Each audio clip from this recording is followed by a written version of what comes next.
Hello friends, எல்லாருக்கும் price allot. தினம் ஒரு தியானம் என்ற தலைப்பின் கீழ் இந்த நாளுக்குரிய தியானத்தை பார்க்கலாம். அது தீமைக்கு தீர்வு. ஒரு வசனத்தை வாசிக்கலாம். ரோமர் 12ஆம் அதிகாரம் 17ஆம் வசனம். ஒருவனுக்கு தீமைக்கு தீமை செய்யாதிருங்கள், எல்லா மனுஷருக்கு முன்பாக யோக்கியமானதை செய்ய நாடுங்கள்.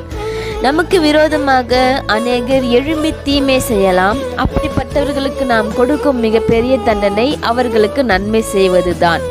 நம்முடைய ஆண்டவருக்கு விரோதமாக அநேகர் தீமை செய்து சிலுவையில் அறைந்தனர்.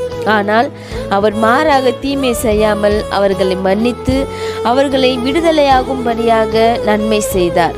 நாமும் அவரை போல தீமைக்கு தீர்வு கட்ட வேண்டும் என்றால் நன்மை செய்வதுதான் சிறந்தது. ஆமேன். இந்த நாள் இனிமையாய் அமைய இறைவனாகிய இயேசுவை நோக்கி பார்ப்போம். Have a nice day to all.